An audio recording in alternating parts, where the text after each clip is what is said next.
Assalamualaikum warahmatullahi wabarakatuh. Kepada yang terhormat Bapak Dr. Hervin Yogi Pradikta MHI.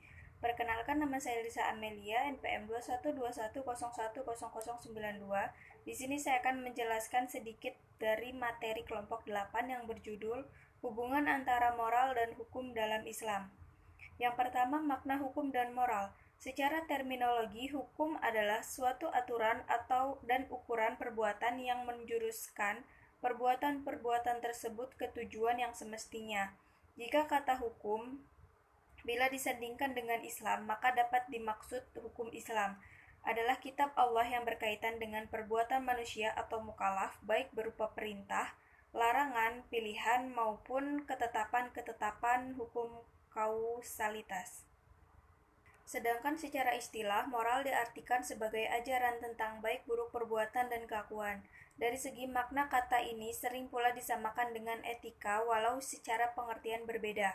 Hal senada juga dikemukakan oleh Hasanuddin Sinaga, bahwa etika dan moral memang memiliki kesamaan, namun ada pula perbedaannya, yakni etika lebih banyak bersifat teori, sedangkan moral lebih banyak bersifat praktis. Etika memandang tingkah laku perbuatan manusia secara universal atau umum, sedangkan moral secara lokal. Moral menyatakan ukuran, etika menjelaskan ukuran itu.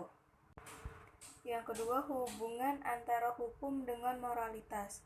Pada masyarakat yang masih sederhana, norma susila atau moral telah memadai untuk menciptakan keterbatasan dan mengarahkan tingkah laku anggota masyarakat dan menegakkan kesejahteraan dalam masyarakat. Kesusilaan memberikan peraturan-peraturan kepada seseorang supaya menjadi manusia yang sempurna. Akan tetapi, masyarakat yang sudah maju kaidah adat tersebut tidak lagi mencukupi. Hal ini dilatar belakangi karena persandaran moral dan adalah kebebasan pribadi. Semakin besar wilayah kebebasan, semakin besar pula pertanggungjawaban moralnya. Dalam tindakan manusia baik secara sifatnya tidaklah sama, sehingga dalam implementasinya pun banyak sekali usaha yang baik mendapat tantangan dan hambatan. Menghindari cara pandang yang liar, diperlukan aturan lain yang tidak disandarkan pada kebebasan pribadi, tetapi juga mengekangnya pada bentuk paksaan dan sanksi. Inilah yang disebut dengan hukum. Dalam menanggapi hal ini, Hazairin dalam bukunya Demokrasi Pancasila sebagaimana yang dikutip Fahrur Rahman Jamil menyatakan bahwa hukum tanpa moral adalah kezaliman, sedangkan moral tanpa hukum adalah anarki dan utopia yang menjurus kepada peri kebinatangan. Hanya hukum yang dibentuk oleh kesusilaan dan berakar pada kesusilaan yang dapat mendirikan kemanusiaan.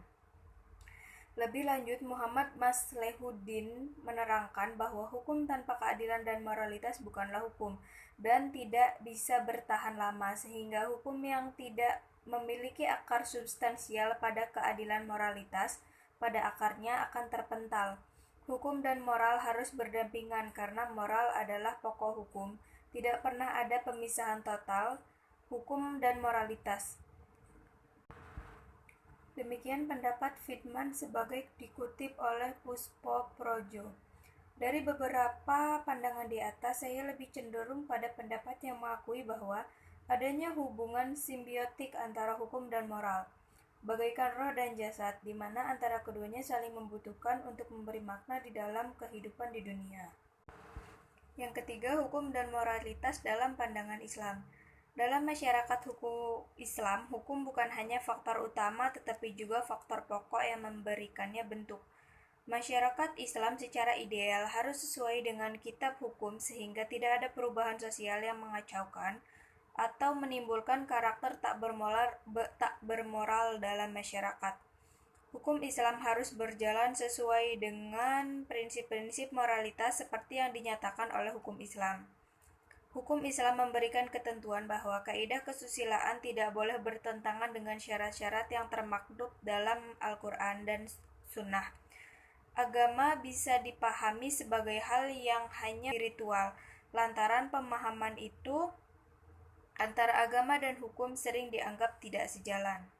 Hukum ada untuk memenuhi kebutuhan sosial dan karenanya mengabdi kepada masyarakat, Sedangkan agama adalah untuk mengontrol masyarakat dan mengekangnya agar tidak menyimpang dari jalurnya, yaitu norma-norma etika yang ditentukan oleh agamanya sendiri. Agama menekankan moralitas, perbedaan antara benar dan salah, baik dan buruk. Sekian pemaparan materi dari saya, lebih kurangnya saya mohon maaf. Wassalamualaikum warahmatullahi wabarakatuh.